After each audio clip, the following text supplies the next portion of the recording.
This is ballot measure 117, statewide ranked choice voting. It comes to the ballot as a referral from the state legislature. What the measure is proposing is that ranked choice voting be used for all federal, that's presidential and House and Senate elections, statewide elections, including governor, secretary of state, treasurer, attorney general, district attorneys, all the way down the ballot to county and city elections were allowed by a home rule charter and can be used as far down the ballot as school board elections. So how it does not, however, include the use of ranked choice voting for the state legislative seats, so state Senate and state House. So how does ranked choice voting work? You are given a ballot in which you have the opportunity to rank the candidates in terms of your preference for them. So your first choice is number one, all the way down until you've ranked all the candidates, or in some cases, if there are a lot of candidates, you may be limited to the number of candidates that you can rank. And then the ballots are tallied, the first choice votes of the ballots are tallied. If one person receives a majority of the votes, that's 50% plus one, then that person is the winner and the election's over. But if a person doesn't receive that, and if you have more than two candidates, it's frequently possible for one candidate to not get a majority of the votes.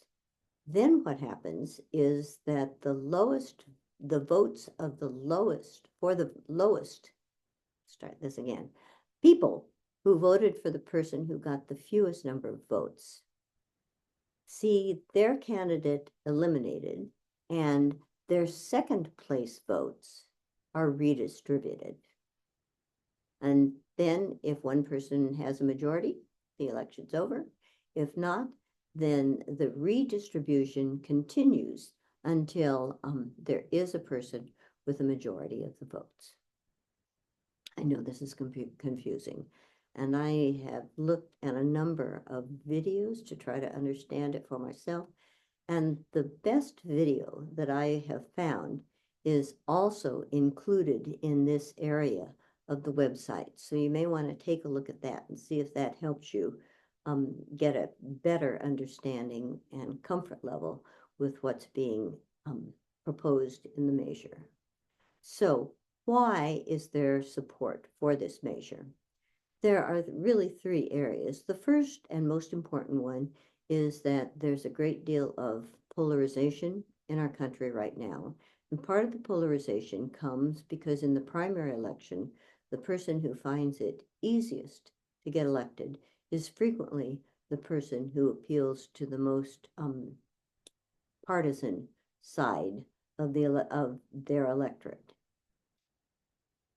However, if you have a ranked choice election, then there is an advantage for a candidate to appeal not only to their base, but to other voters.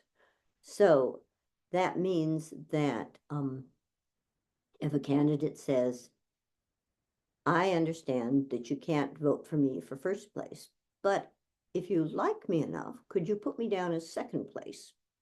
And there may be enough second place votes to push that candidate over the finish line.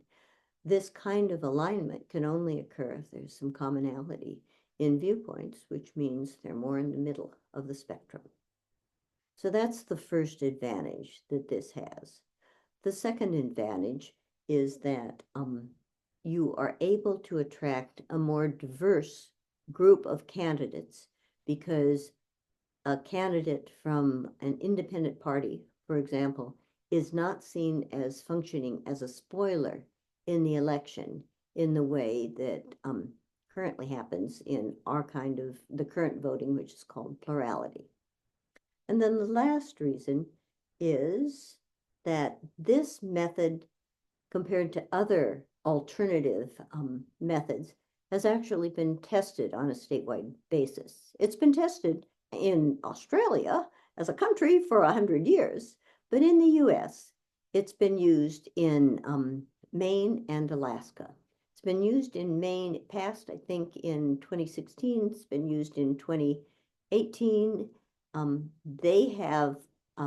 They had closed primaries, as we have closed primaries. They've now recently changed their primaries so that unaffiliated voters can vote in a primary, but they still have a primary system. But ranked choice is used in sorting out candidates there, and then ranked choice is used in the general election. They like it. They think that it's working well for them. Alaska passed it in 2020 and used it for the first time in 2022, and some concerns have been expressed. That was the election for the House of Representatives where Mary Peltola won the election. She was a Democrat in a deeply red state, and Sarah Palin, who was running against her, was complained that this was clearly a problem in a red state for a Democrat to win.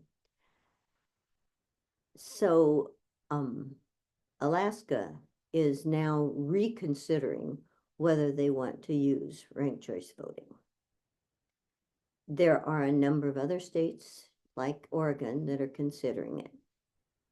So that's the background in part in terms of who all has been using ranked choice voting. So and some of the support. So where does the opposition come from? Well, to a large extent, the opposition is that the measure is sufficiently complex that it is hard to explain to the voters. Anytime something is so complex that the explanations are difficult, this means there's the opportunity for suspicion about the process to arise. So that's a concern.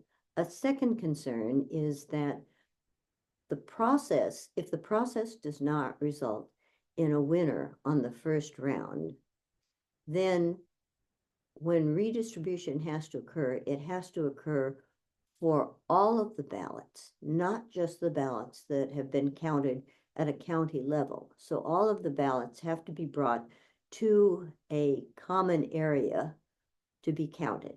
Now, the county elections officials have expressed the fact that they are confident that they can guarantee the security of the ballots, but the perception of whether they're secure is something that they're concerned about. So that's one point of opposition. The second one has to do with cost. In this, what we're going to have to do is to have, in some cases, have some new computers, but we're certainly going to have new software. And there's going to have to be training on that new software. So there's an initial setup cost that will be incurred. The second, there will also be a recurring cost, because if you have any computer program that is on an annual license, then you have to re-up your license, pay for the license every year on an annual basis. There's additional cost for maintenance of the computers, all of this sort of stuff and there's additional cost for printing the ballot. It's going to be a more complicated ballot, so that's going to be more expensive. So there are those kinds of concerns that have been expressed. The primary opposition, the organized opposition, I think, for this seems to come from the election clerks, who are concerned not only about the additional demand placed in the new system, but also concerns about election security.